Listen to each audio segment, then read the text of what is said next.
Let's jump right into this explainer and explore the fascinating invisible architecture that actually dictates our daily lives and our long-term success. We're looking at the core principles from James Clear's Atomic Habits. Now look, we all know habits matter, right? But so often we approach them completely backward. We rely on this fleeting motivation, we set these massive, intimidating goals, and then we just beat ourselves up when we inevitably fall short. But what if the problem isn't actually you? What if the problem is your system? Today, we're going to break down the exact mechanics of continuous self-improvement and show you how tiny, almost imperceptible changes compound into truly remarkable results. We've got to begin with a really visceral, literal life or death moment. This quote right here describes the author's horrific high school baseball injury. A classmate took a full swing, the bat slipped out of his hands, and it struck Clear directly between the eyes. He suffered a broken nose, multiple skull fractures, 2 shattered eye sockets, and severe brain swelling that resulted in a medically induced coma. I mean, this wasn't just a bump on the head. His body was literally shutting down, struggling with basic everyday functions like swallowing and breathing. And this timeline brilliantly illustrates his agonizingly slow recovery. It really proves that the principles we're about to discuss aren't just some neat theory. He went from a coma to double vision to taking 8 whole months just to be able to drive a car again. And when he finally returned to baseball, he actually got cut from the varsity team. But by the time he graduated college 6 years later, he was an ESPN academic All-American athlete. So the principles of habit formation we're digging into today, they weren't born in a pristine laboratory. They were forged in raw survival. He had literally no choice but to start small. He built good sleep habits, he kept his room tidy, he started lifting weights. These tiny routines gave him a sense of control and steadily rebuilt his entire life. All right, Section 1, the power of tiny changes. Let's look at how the principles of personal recovery scale up to world-class athletic performance.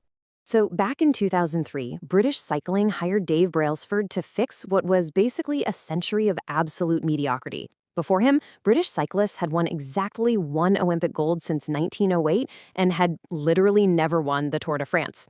His strategy? The aggregation of marginal gains. They looked for a tiny 1% improvement in absolutely everything. I'm talking redesigning bike seats, using electrically heated overshorts, testing different massage gels, and they even hired a surgeon to teach riders the absolute best way to wash their hands so they wouldn't catch a cold. The math behind this is just staggering. If you get just 1% better every day for 1 year, you end up exactly 37 times better by the time you're done. Within 5 years, this philosophy helped Britain absolutely dominate the 2008 Olympics, taking home 60% of the gold medals available. And that was followed by 5 Tour de France victories in just 6 years. Small improvements accumulate into remarkable results. But this starkly contrasts the compounding interest of self-improvement against the toxic accumulation of a 1% daily decline. Habits are totally a double-edged sword. Time is just going to multiply whatever you feed it. If you save a little money today, well, you aren't a millionaire. If you eat an unhealthy meal today, the scale doesn't really move.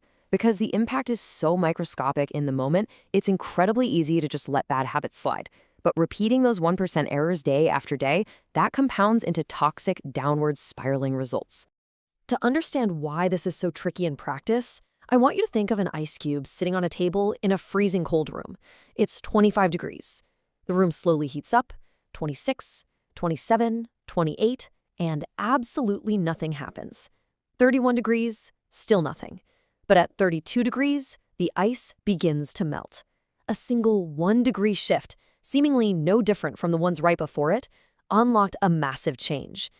This perfectly represents the plateau of latent potential. When you start a new habit, your efforts aren't being wasted during those early, frustrating days, they're simply being stored. Breakthrough moments are actually the result of many previous actions quietly building up potential.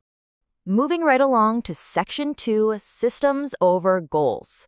Now, society is constantly obsessing over setting these massive, earth-shattering goals. We're always told that to achieve what we want, we just need to set specific, actionable goals.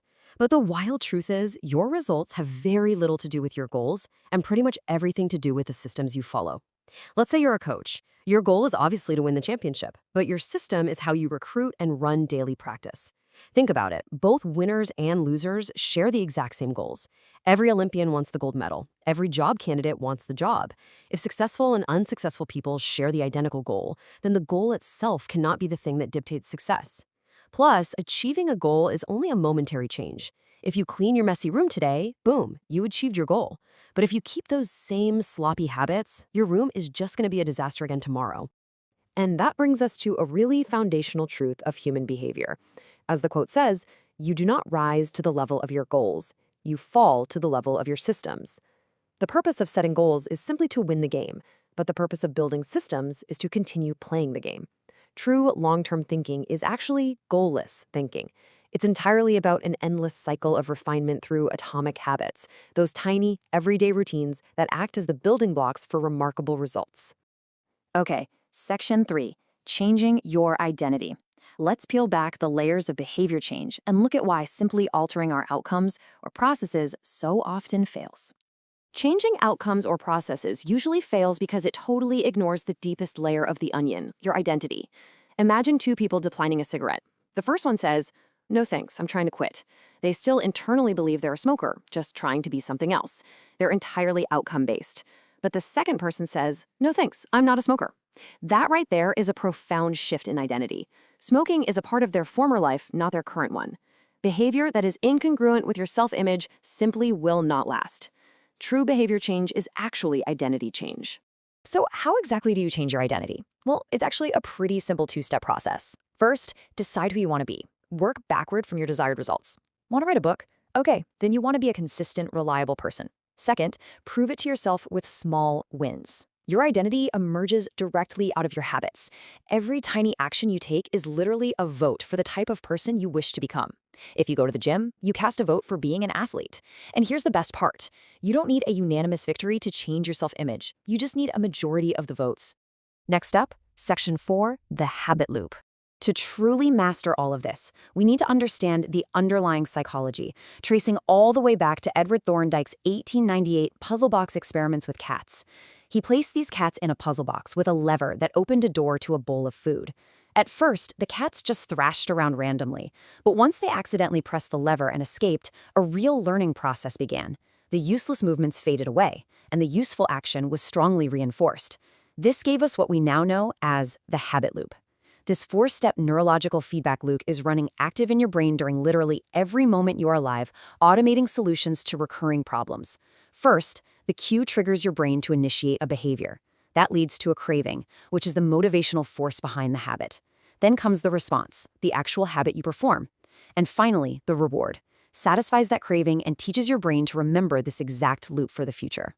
Now, a totally crucial element driving this whole loop is dopamine. What scientists have discovered is that your dopamine spikes not just when you experience pleasure, but when you anticipate it. We are highly motivated by the anticipation of the reward, which is exactly why modern supernormal stimuli, like junk food engineered with the absolute perfect crunch and saltiness, or just endlessly scrolling social media, are so incredibly hard to resist. To fight back, you can use a clever strategy called temptation bundling. Basically, you link an action you want to do with an action you need to do. For example, telling yourself you're only allowed to watch your absolute favorite Netflix show while you're actively riding the stationary bike. Moving to the final piece of the puzzle. Section 5, the 4 laws. Let's transition to the actionable climax of our explainer and give you the practical toolkit. Here it is, the ultimate framework to take control of these psychological loops. The 4 laws of behavior change.